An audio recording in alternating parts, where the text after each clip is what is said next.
Jangan lupa subscribe YouTube channel Metro TV News dan jangan lupa nyalakan notifikasinya.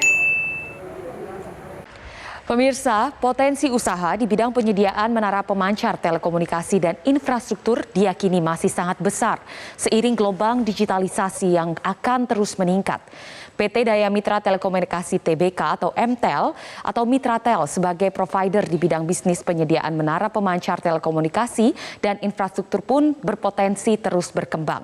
Seperti apa potensi bisnis dan saham Mitratel ke depan setelah perusahaan mencatatkan sahamnya di Bursa Efek Indonesia 22 November lalu? Kita segera bergabung dengan Bapak Niko Margaronis dari BRI Dana Reksa Sekuritas. Selamat pagi Bapak Niko. Selamat pagi Ola, apa kabar? Baik Pak Niko. Pak Niko, Mitratel telah melakukan IPO 22 November 2021 lalu. Seperti apa kinerja saham Mitratel hingga saat ini? Ya, kita lihat kemarin itu Mitratel and the key shareholder itu pemerintah, Telkom sama pemerintah itu pasang harga di kisaran 775, 975 ya, dan harga IPO menjadi 800. Ini harga 800 itu secara valuasi multiple sangat rendah ya. Kita biasanya untuk sektor menara kita we use EV/EBITDA multiple, dan itu EV/EBITDA multiple itu di level 10 sampai 11 kali. Dan ya berarti ini this is a conservative valuation. Dan kita expect itu harusnya ke depan itu ada banyak peluang untuk naik. Sampai sekarang ya tradingnya ya di kisaran 770 ya 790. Kita we believe ini ada that level itu udah stable dan juga nggak terlalu volatile ya. Which is a good sign. Ini kita lihat juga ada SWF-ina yang for the last weeks bulan terakhir mereka beli cukup banyak ya tiap hari, dan mereka kasih support untuk sahamnya. Kita tunggu mungkin investor untuk pahamin dulu ya seperti gimana mungkin sektor menara dan seperti gimana itu Mitratel, what is the positioning of Mitratel di sektor menara, dan bisa mereka realize seperti what is the growth rate-nya untuk Mitratel sendiri. Baik, Pak Niko, tapi sejauh ini faktor ataupun sentimen penggerak yang berkontribusi pada kinerja saham MTEL apa nih, Pak?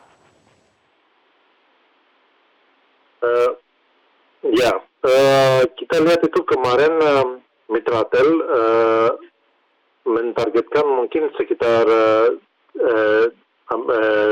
IPO fund itu sekitar 15 triliun ya, tapi akhirnya mereka dapat sekitar 18,5 triliun. So it shows that there is a good sign ya. And kita lihat juga sentimen investor mungkin ya seperti tadi saya bilang itu lagi masih pahamin bisnis, dan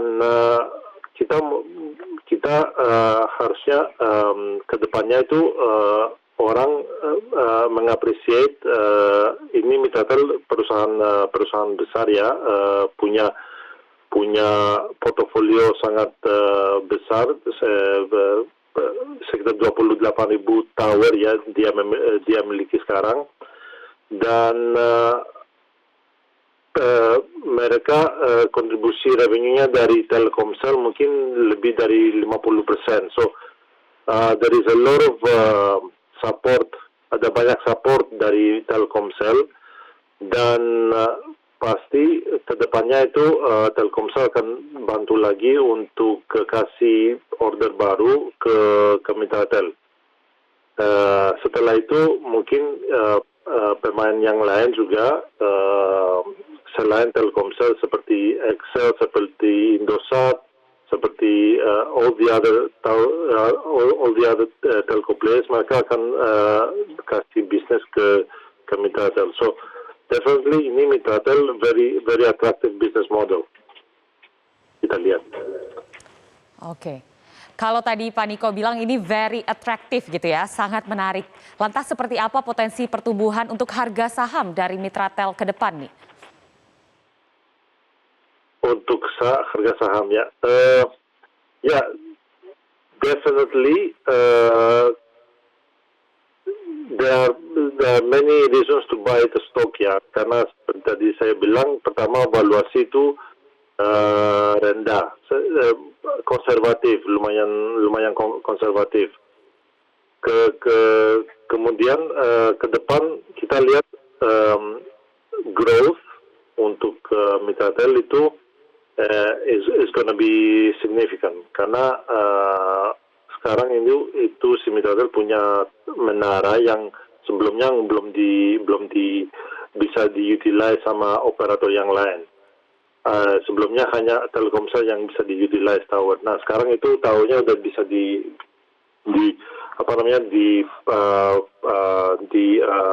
pasarin ke operator yang lain. Berarti we think there is a very good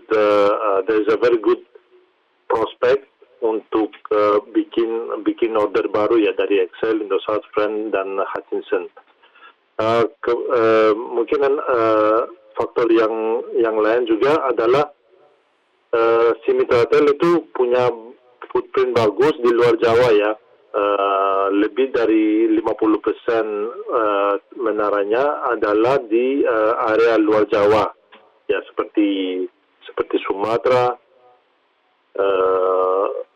Kalimantan Utara, Sulawesi. So definitely mereka footprintnya sangat menarik di luar Jawa. Dan kita lihat operator lain sebelumnya mungkin mereka fokus kepada kota-kota besar di Jawa dan Jawa keseluruhnya, tapi in the recent years mereka udah mulai berekspansi di luar Jawa untuk cari growth ya. So definitely footprintnya punya Mitratel akan ditargetkan dari mereka. So these are good reasons to buy the stock. Definitely will show growth di revenue dan bottom line-nya untuk si Mitratel. Oke, baik Pak Niko, kita akan lebih melanjutkan lagi nih secara fundamental untuk Mitratel, tapi kita jeda terlebih dahulu ya. Pak Niko, kita akan kembali usai jeda, tetap bersama kami di Zona Bisnis.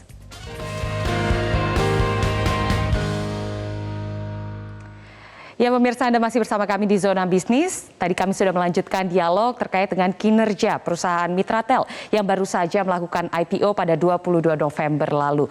Dan pemirsa, kita sudah bergabung dan masih bergabung dengan Pak Niko dari BRI Dana Reksa Sekuritas. Pak Niko, kita lanjutkan Pak, kalau secara fundamental perusahaan, kinerja dari perusahaan Mitratel ini seperti apa? Ya, seperti semua perusahaan menara, mereka Mitratel juga enjoy income yang recurring karena mereka udah punya kontrak panjang, biasanya sekitar 10 tahun. So this contract itu garanti revenue yang tiap tahun, tiap bulan masuk ya. So recurring income itu stabil.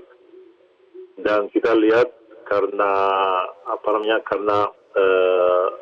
ada growth juga ya, data traffic itu tiap tahun itu untuk operator telco itu bisa naik sekitar 40% lebih tahun per tahun. So berarti kebutuhannya untuk menara itu juga akan meningkat.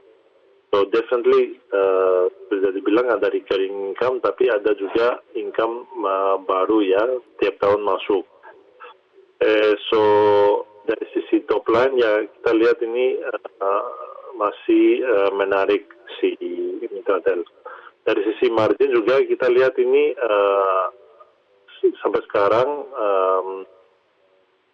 EBITDA margin itu di di semester pertama itu hampir 77% ya, semester pertama EBITDA margin. Tapi kalau nambah kolokasi, nambah tenan di cara punya dia, itu pasti itu EBITDA margin akan meningkat.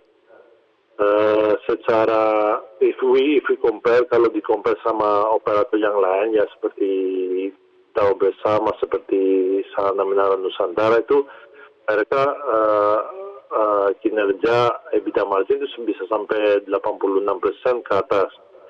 Ini untuk Mitratel sekarang sekitar 77%, dan kemarin itu Pak CEO-nya Telkom sempat bilang itu udah dekat 79-80%. So definitely dari ini ada improvement di EBITDA margin untuk si Mitratel. Nah itu karena kolokasi ratio itu akan meningkat terus. So colocation ratio, tenancy ratio itu udah menyampe 1,57 kali, itu bisa naik lagi ya, bisa nyampe 1,8, bisa nyampe 9 dan 2.